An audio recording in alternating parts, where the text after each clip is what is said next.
Kia ora koutou. I think we will get started, and thank you everyone for coming and joining in. The participants slowly making their way in, but I think for those that have turned up on time, we'll start off. Welcome to the Infrastructure Collective, formerly Emerging Talents event on Burnout to Brilliance. I'm really excited to hear from our speaker this afternoon. Jess believes that tapping into your potential doesn't mean doing more or having to be different. It's all about uncovering what's already there and being enough as you are. This afternoon's workshop will be full of really practical insights and tips, and will help our attendees improve effectiveness, increase productivity, build resilience, understand mindset, and learn practical strategies to manage our stress. I'd invite our participants throughout the session to use the Q&A function. You can do that throughout, and we'll also have an opportunity at the end for Jess to answer any other questions.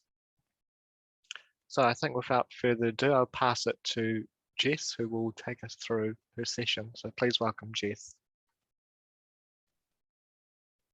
Thank you, Alex. Tēnā koutou katoa, ko Jess Stuart aho, no ingarangi aho, ke tamaki makoro, toko kaianga, tēnā koutou, tēnā koutou, tēnā koutou katoa. Thank you so much for inviting me along, and for those that have joined us this afternoon for this session.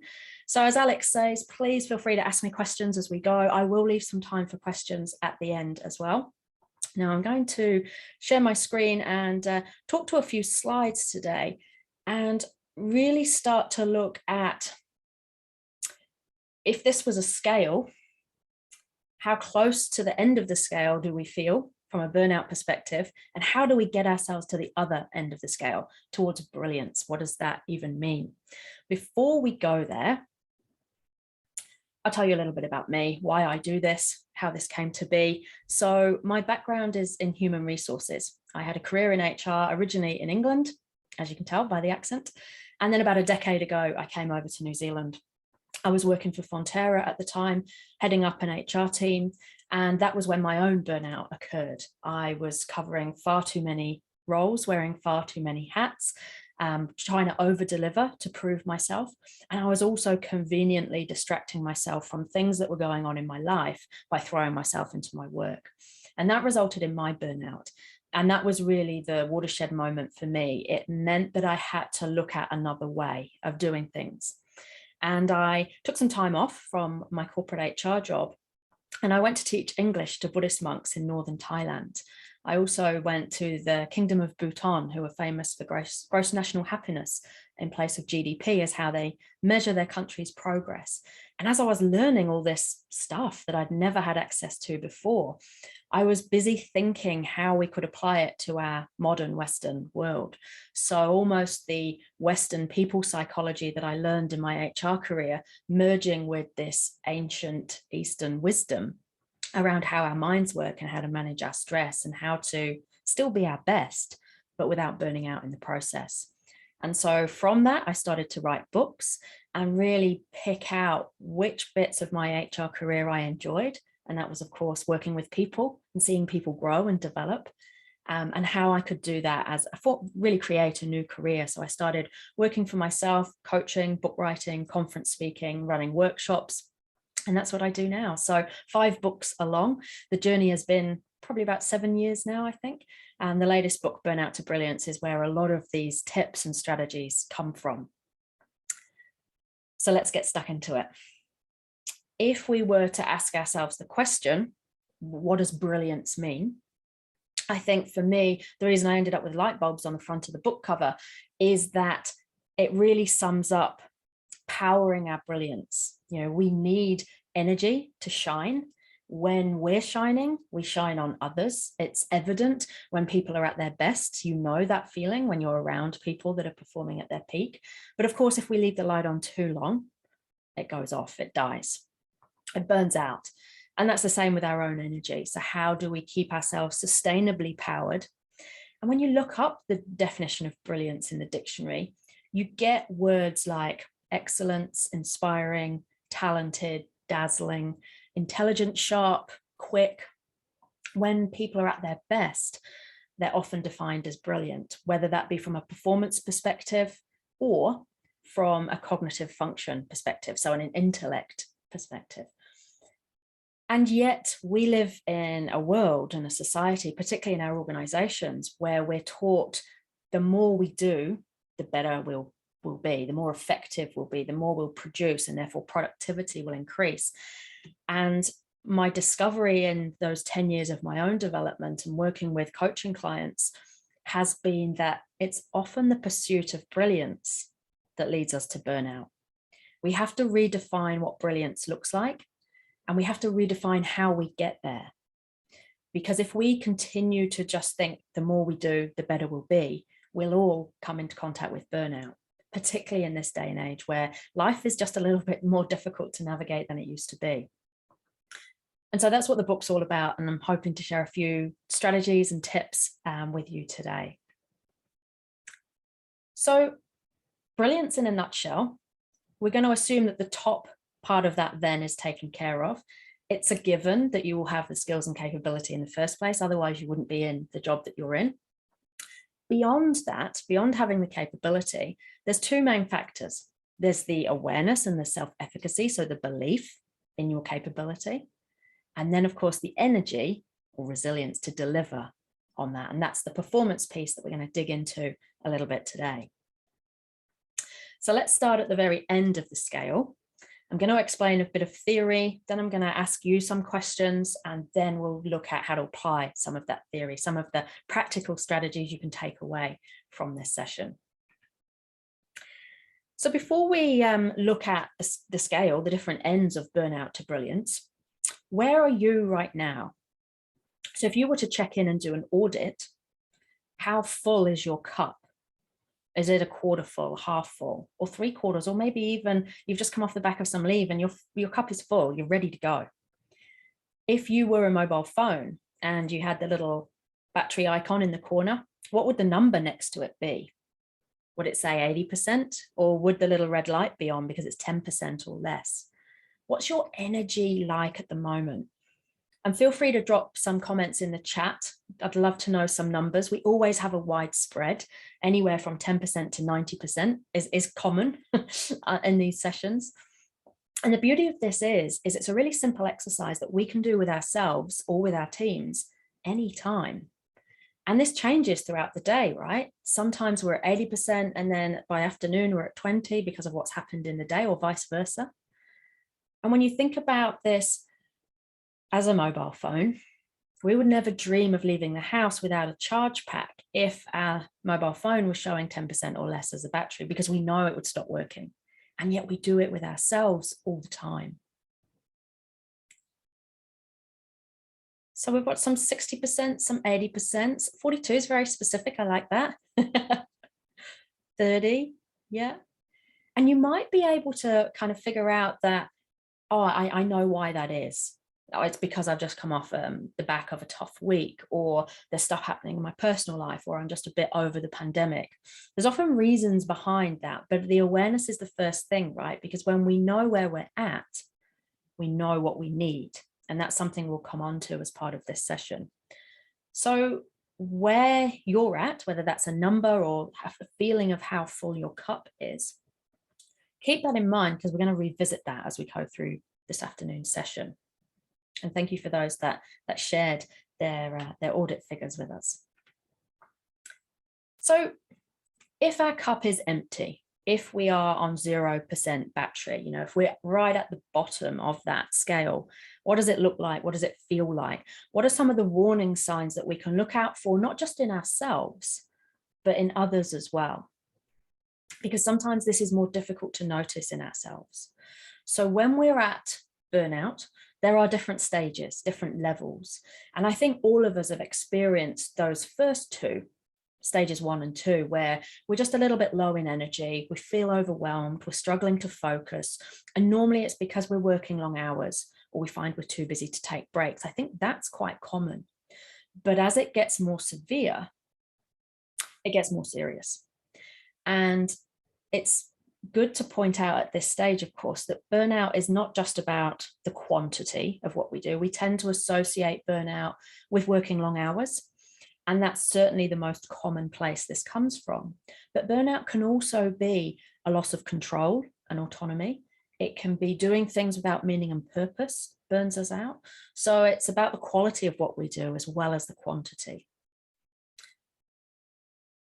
And when we find that it's getting to the pointy end of burnout, where it's likely to impact on our health, our mood, our jobs, our relationships, we find that our results are impacted. That's the first thing we notice. I'm not as good as I know I can be. And of course, from that, we get frustrated. There might be a feeling of resentment or guilt, and then anxiety because we know we're not coping, and that can impact our sleep. And then at the very pointy end of burnout, where this is interfering with our health to the point of illness and possibly depression, we have this complete loss of hope, this withdrawal and detachment, even from the things that we enjoy. So we begin to check out from our work and from life. So even people that we used to enjoy hanging out with, we don't have the appetite for, or things that we used to enjoy, our hobbies and interests, we just can't find the motivation for. We are the kind of exhausted that sleep can't fix. So when we start to notice those things in ourselves or others, that's when burnout's getting serious. That's when we need to take intervention. So we know what that looks like now at the bottom end of that scale from a burnout perspective. What about how do we get up the scale towards brilliance? So I'm going to take you in this session on a journey from burnout to brilliance and talk about how we get there more often.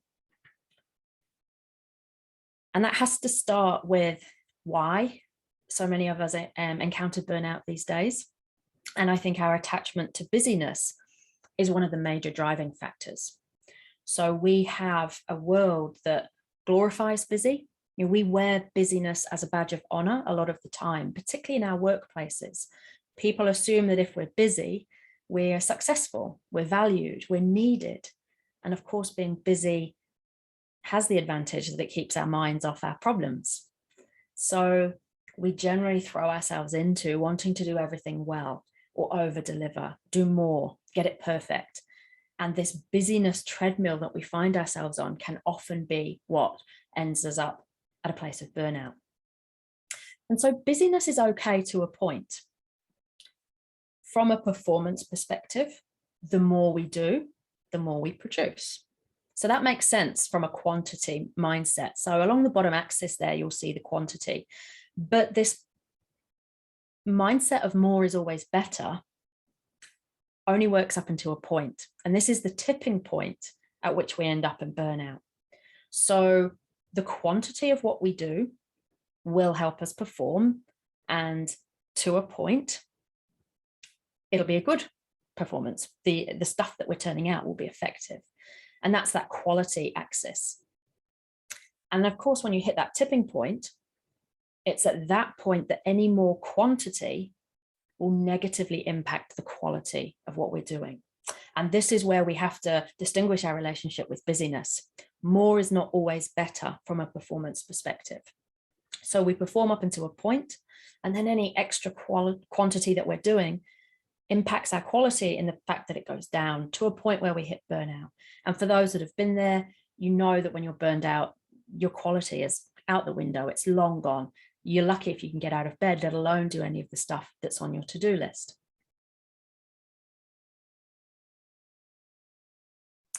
And I think it's worth addressing the elephant in the room and the impact that our COVID pandemic has had on all of this. You know, this stuff existed before the pandemic, but the pandemic has kind of put a magnifying glass over all of this.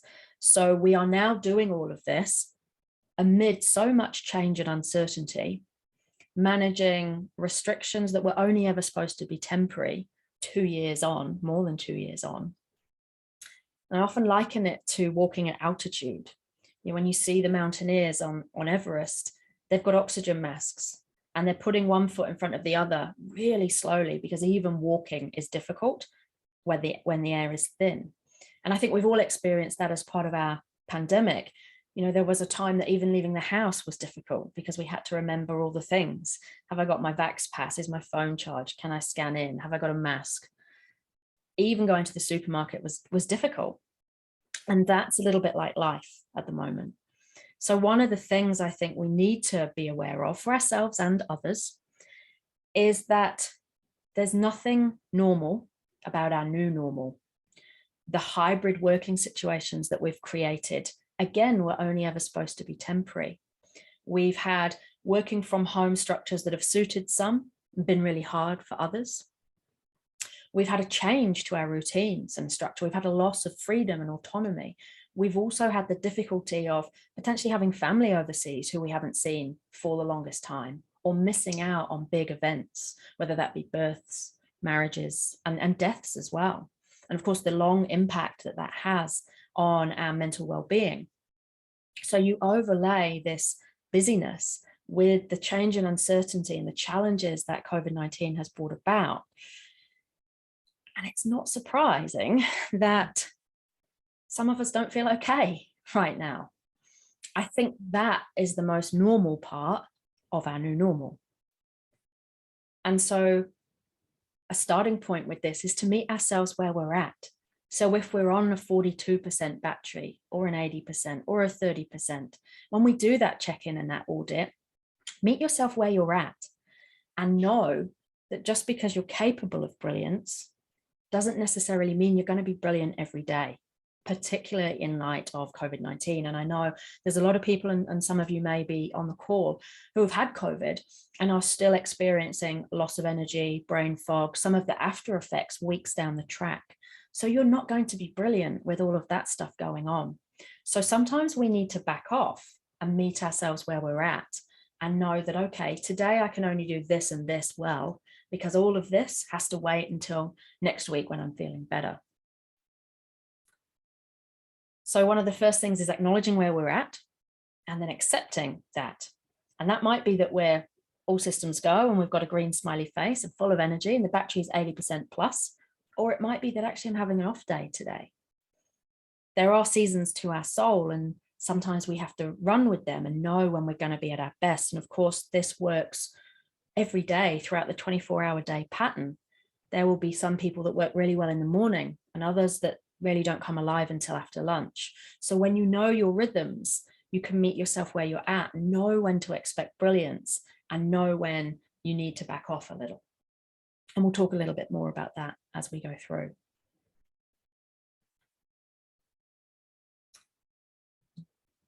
So one of the easiest ways of maintaining brilliance or keeping the lights on is our sustainability. So we talk about sustainability quite a bit in our modern world, either in terms of the climate or our businesses, but not often in terms of ourselves. This is about how we keep ourselves sustainable on that journey to brilliance. Because our sustainability means that we are more able to navigate the challenges that come, like lockdowns and restrictions and changes in our structure.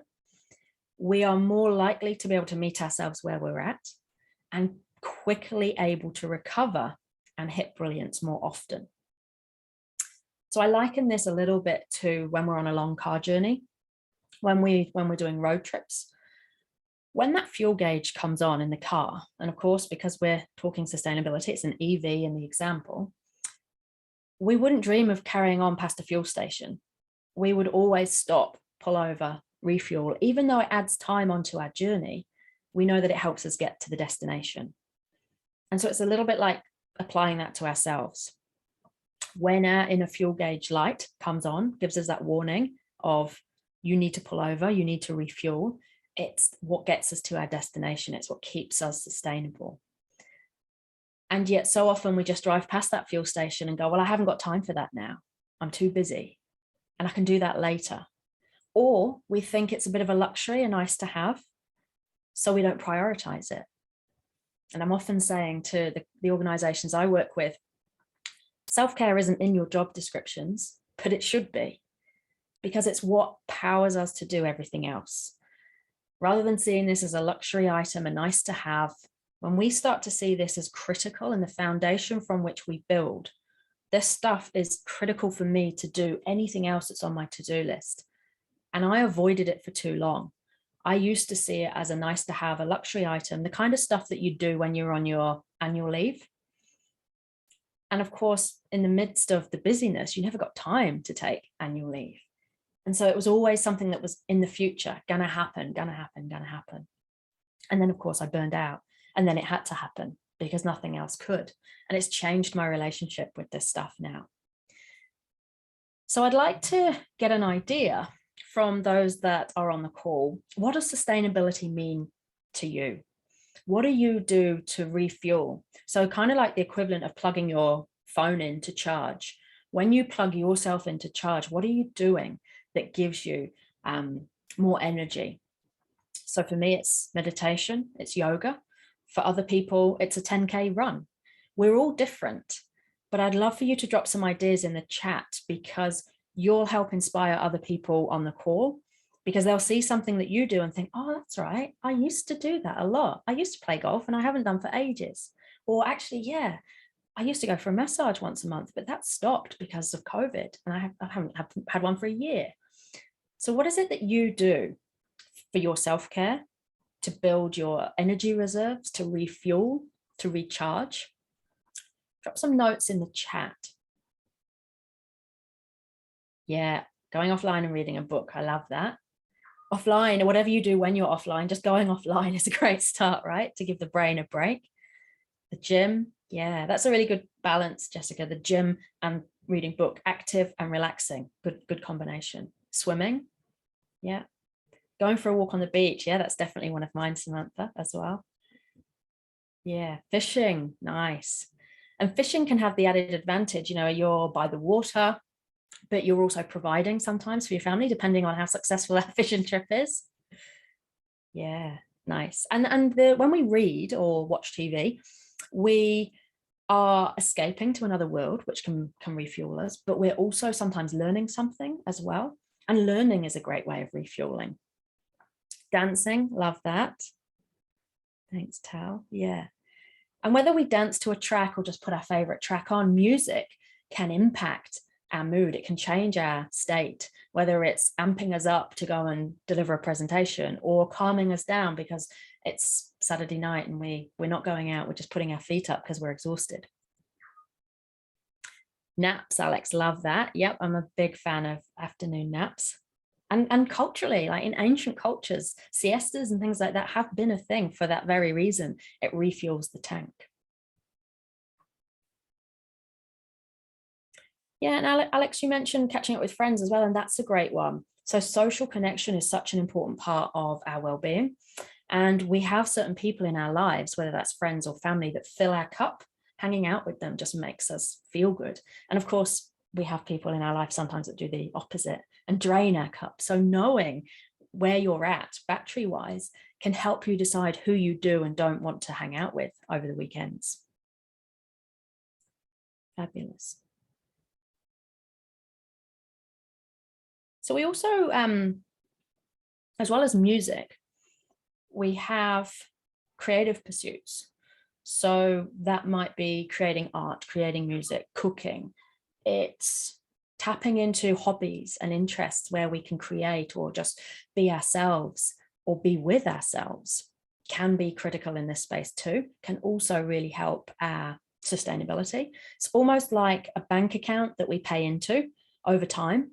So the more you're doing this stuff, the more funds you've got, so that when tough times hit, like a global pandemic, or we lose our job, or a relationship breakup, we've got funds that we can withdraw from in that account. So the tank is full. And of course, this stuff is fun. We enjoy it. If we don't enjoy it, it doesn't fill our tank. And yet so often we don't prioritize it or feel like we've got the time. And here's why that's important. It's a concept I often call slowing down to speed up, which sounds counterintuitive, but bear with me. When we make time for this stuff, when we take time off, when we slow down, what we find is we become more effective. And that then helps us speed up when we come back to our jobs. So when we've spent the weekend refueling our tanks, we perform so much better on the week that's been. And of course, it doesn't just have to be the weekend. We can be weaving this through our weeks, even through our working day. Sometimes it's the little things that make the biggest difference. So it can be that 20-minute gap you've got between Zoom meetings and you go for a walk around the block. It can be the moments that you're waiting for the bus to arrive for your commute. And instead of surfing our social media accounts, we are looking at the birds or smelling the air. We are present. We are taking a break. We are pressing reset. Or we're thinking of things we're grateful for, taking deep breaths. It can be the meditation app that you play on the train or the bus to work because you don't have any other time to do it.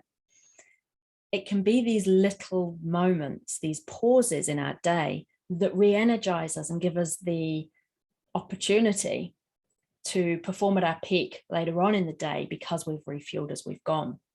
So this concept of slowing down to speed up means that we take time out to do this stuff, but then everything else doesn't take as long.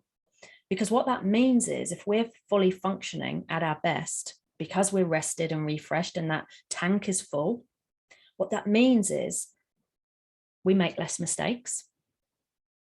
We can solve problems and make decisions easier because our brains are refreshed and a little bit clearer and focused. We can regulate our emotions, so we're more able to respond rather than react. So when we come to do, whether it's work or life, if we've slowed down, we're able to speed up and we're more effective. So things don't take as long. So what might have taken us 8 hours only takes 6.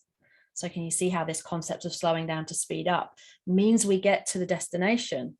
And it might feel counterintuitive because we're busy and we need to be getting this done. And yet if we take time away from it, it gets done so much faster. And the reason the waves are on this slide is because the best analogy I've heard of this comes from Gilbert Anoka, who is the All Blacks skills coach. And obviously he talks about this in terms of the All Blacks. But from a performance perspective, we have these waves of performance. So for the All Blacks, they should be on the peak of that wave on game day. And then after game day, there has to be a lull. So for anybody that surfs, you know that waves come in sets. And between the waves, there's lulls. And between the sets, there's a big lull. And that's the wave building energy. And it's like us. So the All Blacks will have a day off, a rest day. And they might go for a swim or they'll be in the gym, but they won't be working hard out or doing anything competitive. They'll be recovering. And it's a little bit like us for our performance. We cannot perform at that peak wave the whole time because what happens? We fall off the end. So when we look at those peaks and troughs like waves, we might have a really hard day with lots of meetings, and then we need a lull to recuperate, recover, so that we can then hit the peak of the wave again. And our performance and our life, if you like, is just this constant ebb and flow of peaks and lulls like waves. So in order to hit the peak of the wave, we need the lull first off. And in between each wave, we need a lull. And that's this concept of slowing down in order to speed up.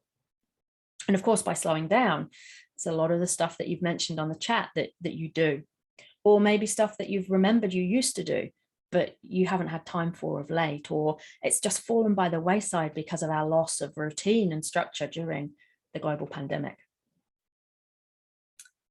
So let's have a look at some of that stuff that does help us in this space. I mentioned gratitude. A lot of you mentioned different forms of exercise you do. Fun, whether that be with people or dancing around the house by yourself. Having fun is such an important part of refueling our tank, and yet often overlooked. And interestingly enough, whilst we need connection with people, we also need solitude. And I think our global pandemic has been a challenge in both of these spaces. Because we're working from home, some people have struggled with the lack of connection of being in an office because they're at home. Other people have struggled because their home is very busy. Some have got kids running around, and that's not conducive to high performance. I know for me, I'm an introvert, so I've always worked at home by myself. I love solitude, and yet have also missed the connection of being out in events, mixing with people in person. And I know that having my wife work at home for the last 6 months has been a challenge. She loves to come into the office and chat, and it breaks my focus. Yeah, she is always here of late, but as much as I like her being here, when I'm in my zone and I'm working, particularly as an introvert, I need to do that in solitude to get the best focus. So it's knowing what you need and knowing that whether we're introverted or extroverted, we both need a bit of connection and solitude for good health, for refueling the tank. And structure. Structure is one of the most overlooked forms of our well-being and of our performance. When we look at success, so continuing the theme, Gilbert Anoka, who talked about the waves, also, this is his success triangle, also uses this triangle as the markers of success. So the bottom two are pretty obvious. You assume that to be successful, you have to have the skills in the first place and the right mindset to go about it. And yet he often talks about All Blacks that have come into the camp, and clearly they have the skills because they wouldn't be in the camp in the first place, and the mindset. But if they fail to adapt to the rigorous training rituals or the nutrition plans, or they simply just can't avoid going out partying too much, they don't make the team. Structure is such an important part of our success. And for you, that might look like how you structure your day, how you structure your schedule, how you create space in your day to do the things that refuel you. And I think for many of us, structure is something that we've lost over the pandemic. It's changed so often. Every time we come in and out of a restriction, it impacts our structure, whether that's going to an office or being at home, different hours of working, whether we can go out and go to the gym like we always used to or not because it's closed and we have to stay home. So having a structure around and routine around what works for us and how we perform at our best, even down to I do my best work in the morning. So that's when I'm going to do the difficult tasks that require a lot of thought. And then I catch up on my admin in the afternoon and I do meetings then because that's when my brain is not at its sharpest. So we're all different. It's less about what you do in this space and more about making sure it's a priority. So I'm going to pause and just check in if there's any questions in that space. Any questions, feel free to drop them in the chat that you have about the role of structure or the things that we do to fuel our tank or this concept of slowing down to speed up.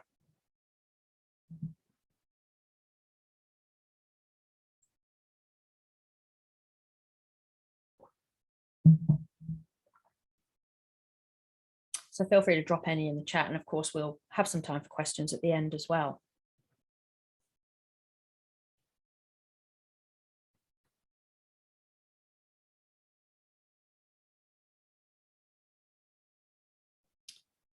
And if we don't have any questions on that stuff, then I'd like us to do a bit of an exercise. And this is an individual exercise.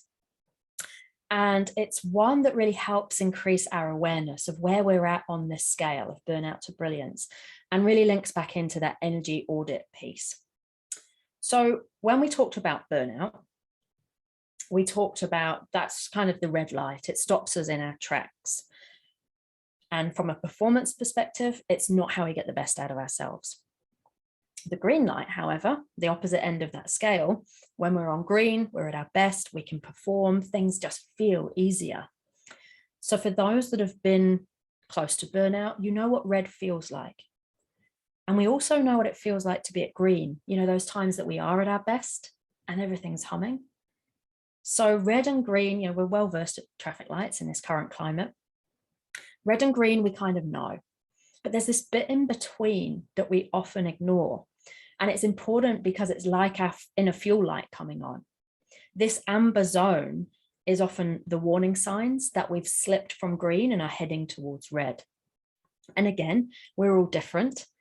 So we'll have different warning signs, but what do you look like at amber? How would I know if I worked alongside you that you're in amber?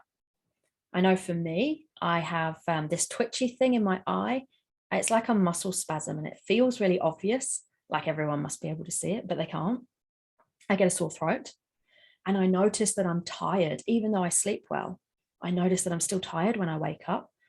And those three things for me, as well as being a little less tolerant of those closest to me, those are my amber warning signs. They're the triggers. They're the things I think, I've spread myself too thin. I need to go and refuel. There's something I need to do to prevent myself falling into red. So if you've got a pen and paper nearby, it's useful to jot this down. If you had 3 squares on your paper, red, amber, and green, just jot down a few things. What do you look like, feel like? What happens for you physically or mentally when you're in red, when you're in green? And what about that bit in between? What are some of your early warning signs, those triggers that help you identify that you're slipping out of your best and heading further down that scale? Because that allows us to do some early intervention. That allows us to sometimes lift ourselves back into green, to refuel ourselves.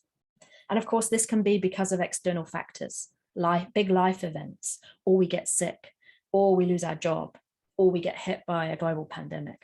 There are often reasons for us coming in and out of green, amber, red, but how knowing this, being aware of where we're at and how we react to it. I think, as I said at the start, if we know where we are, we know what we need. So am I at red, amber, or green right now? And what does each of those stages look like for me? And how do I check in with myself often enough to know where I am?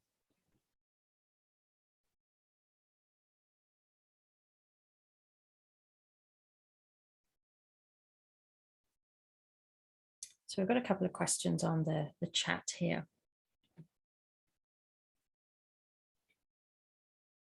Yeah, that's a really good question here. That how do we come back when we're on the burnout scale and we're going up into those upper echelons? How do we come back when we're not finding the enjoyment in the things that fill the tank?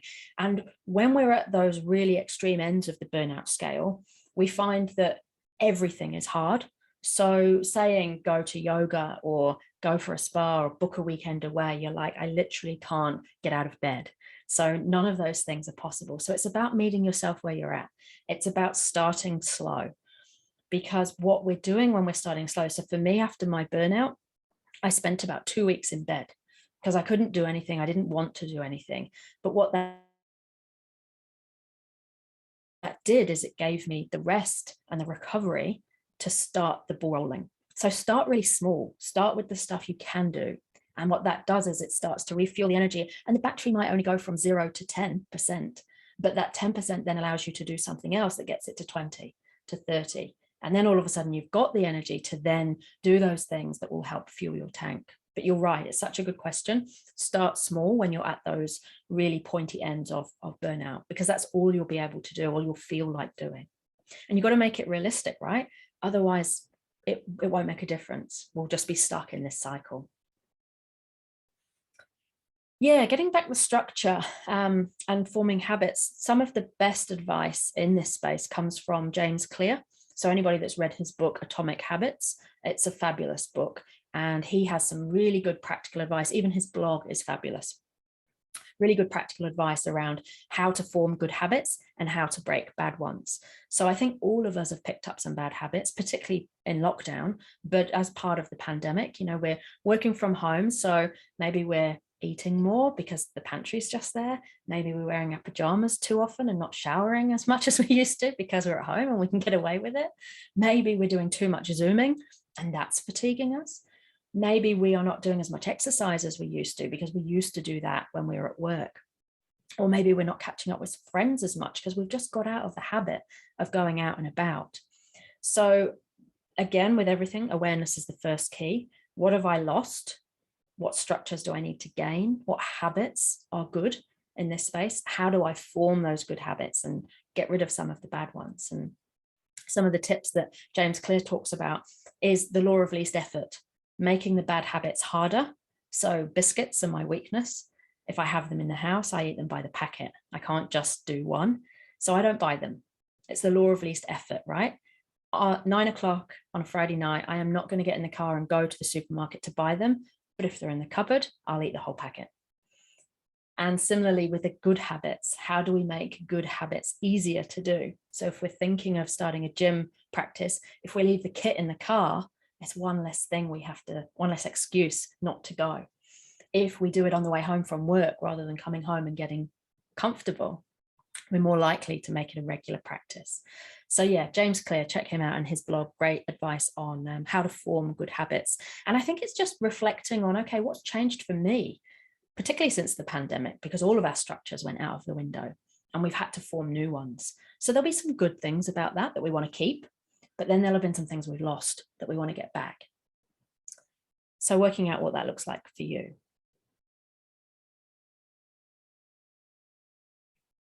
Okay, so before I open up for questions, there's just one more thing I want to go over, which I think is prevalent for this journey to brilliance. And that is probably the most important part of brilliance here, our mind, what goes on in there, because our mind impacts everything we do, because what we think becomes how we feel. And then that becomes how we act. You coming along to this session started as a thought. You saw the email, you registered, and here you are. And yet so often our brains are busy, overwhelmed, overloaded. We're losing a huge amount of cognitive function that is required for brilliance, particularly at work. And I have a chapter in the book on focus and flow. And when we have a brilliant mind, it's a mind that's clear, it's a mind that's calm, it's a mind that can concentrate. And of course, cognitively, it's a mind that functions well. It's a mind that's functioning at its best. And yet if our mind is overloaded, busy, stressed, chaotic, we can't access states of flow. We struggle to focus. We're cognitively not functioning at our best. So everything becomes harder. Making a decision, solving a problem, contributing to a meeting, all of that stuff, articulating ourselves becomes harder with a foggy, tired mind. And this is all about creating space in the brain, which, because of our busyness and our attachment to doing, is almost a lost art. When we create space in our brain and it's calm and still, not only are we able to focus, but it's where our innovation comes from. It's where our creativity comes from. A busy doing mind cannot create. And that's why you often find the writers, artists, people go off on retreat or they take themselves away somewhere so they can focus and access this state of flow. So flow is this combination of something that stretches our skill set, so challenges us, so we're not bored, but not to the point of anxiety because we're not sure if we can do it. So that balance of challenge and in line with our skills. And when we access flow, we're doing our best work in a way that absorbs our complete attention. So of course, if we're focusing on one thing and in flow and not distracted by anything that's going on around us, we're doing a better job of it. So the research in this space, there's been a lot of research done by Mihaly Csikszentmihalyi, and he's kind of the godfather of flow. So I'd look him up on Google. There's a lot of stuff out there that helps you tap into flow or understand what flow is. But in essence, our flow is when we're 100% focused on what we're doing, the task at hand. We're not distracted. We have that balance between something that challenges us, but is in line with our skill set. And it's something that we can get totally absorbed in to the point where we lose track of time. And that's when we're at our most focused. That's when we can access this state of deep work in a way that means we're doing our best work. Now, of course, this isn't possible all the time, but it does increase our productivity. So when we take ourselves off and access flow and we're completely focused, what we're doing is not just better quality, but it's not taking us as long either.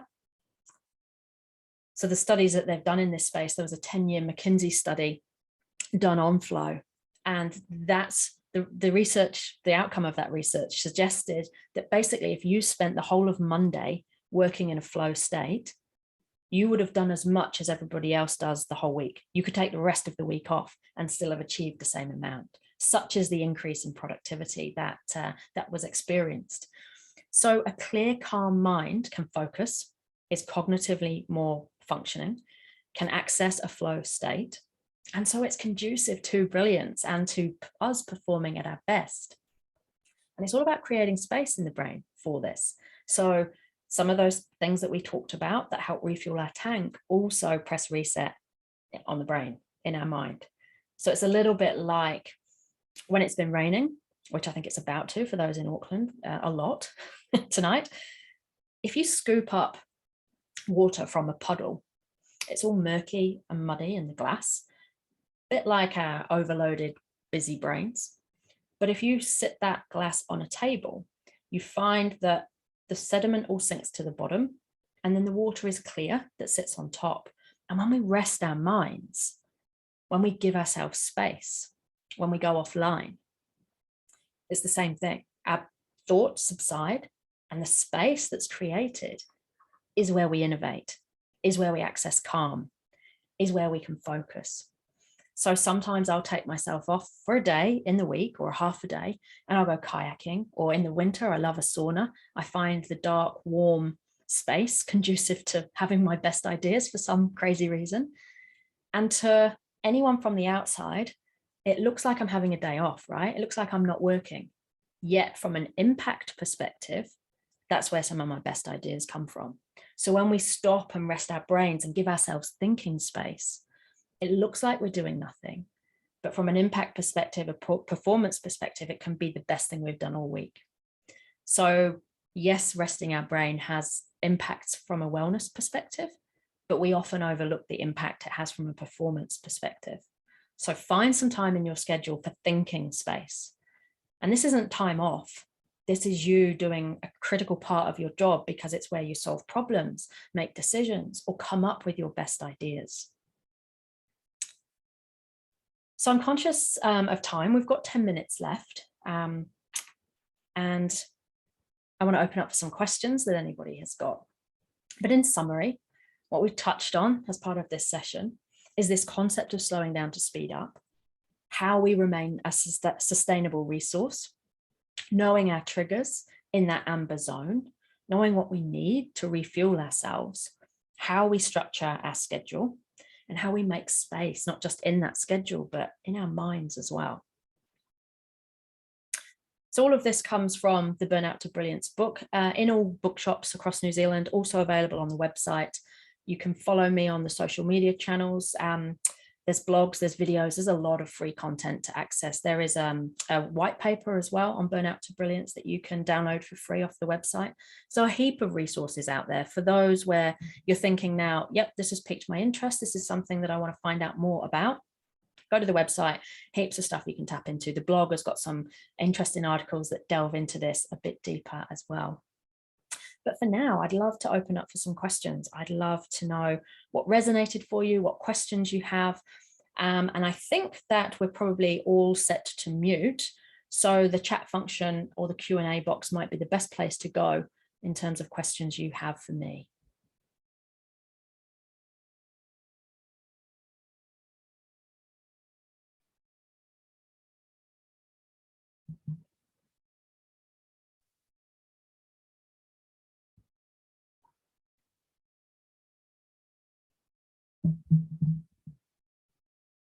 And if you don't have a question, I'd love for you to type in the chat box what's resonated for you, or what are you going to do with what you know. There's a beautiful Buddhist proverb that says knowing and not doing is the same as not knowing. And I think we're great in the West at learning stuff, but if we do nothing with it, we may as well not have learned it in the first place. We're just accumulating knowledge.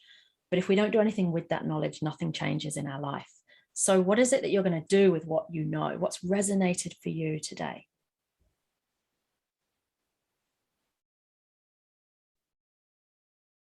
Nice. I like that you're out the other side. And the beauty of this is when you've been at a space of burnout, you know what it feels like. So it means that you're less likely to want to go there again.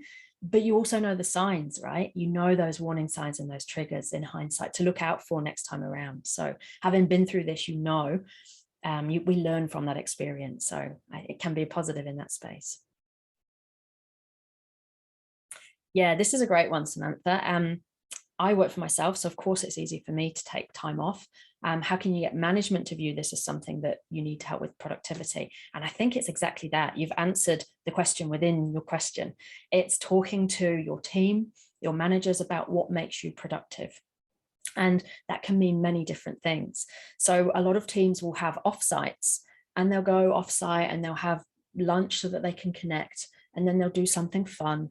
And it looks like you're not working, but of course that's where not just that team connection comes from, but some of the best ideas. So when we start talking about this from a productivity perspective, for peak performance, what does this team need? What do I need to perform at my best?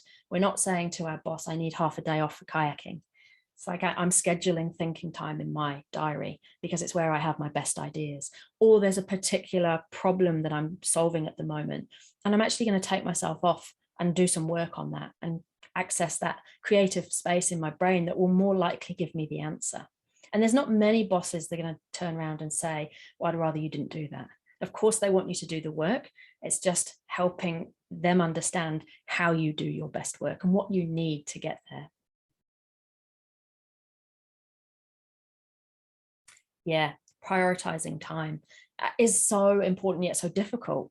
But a lot of that's the way we think about it. I think it was Robin Sharma, the author of The Monk Who Sold His Ferrari. He says, it's less about how we run our schedule and more about how we run our minds, productivity and time management, which I think is so true. Thank you, Laura. So the sustainability section. Yeah. What I love about sustainability as well, I think self-care has become quite overused and almost a little Instagrammy.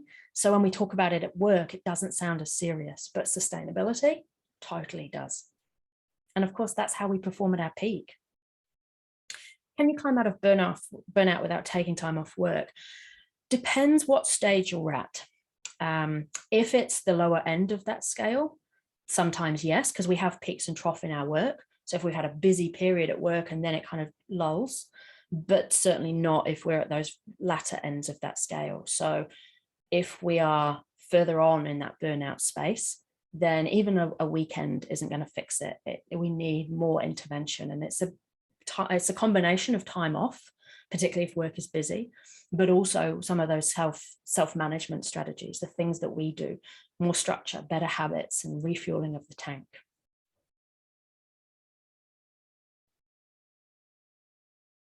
Any other questions from anybody?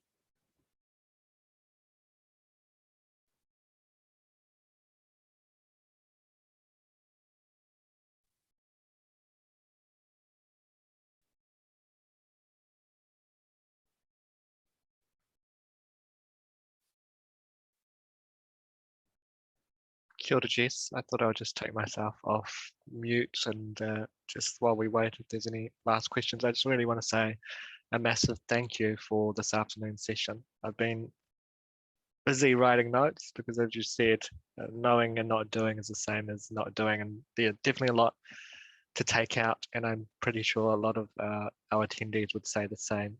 I really thoroughly enjoyed the whole concept of the audit and checking in. I think it's often something that we don't do on the daily, and also the analogy of refilling and sustainability of self. It's not a term I've heard recently or before, but yeah, it's been awesome to actually start to begin to think about how we view ourselves and our energy levels and how we might refuel in terms of some of the tips and tricks in doing so. So definitely a lot to take out, and thank you very much for your time this afternoon, Jess. It's a pleasure. Thoroughly enjoyed it. And I think if anyone has got any questions, I'm conscious that we don't always want to ask questions in front of a big group. So if you've got questions or you get questions after you're reflecting on this past the session, then feel free to contact me through the website or on one of the social media channels. I'm happy to answer any questions. Don't feel that at 1 o'clock when we finished here, that the chance is gone. So feel free to flick your questions through to me at a later date. Great. And I'd just also like to thank our attendees for coming along and your engagement throughout the session. It can be hard in the world of Zoom, but it's been awesome to see the engagement in terms of the questions and responses. In terms of future events, keep a lookout in terms of some upcoming events. We've got one in the next month or so, and I did write a note. It's an event that will be focused, have a speaker, an architect and delay expert, who will speak on technology in the specific infrastructure space. So keep an eye out for that, and thank you everyone for coming along. Thank you very much, Jess. Thank you. Enjoy the rest of your day. Have a great day, everyone.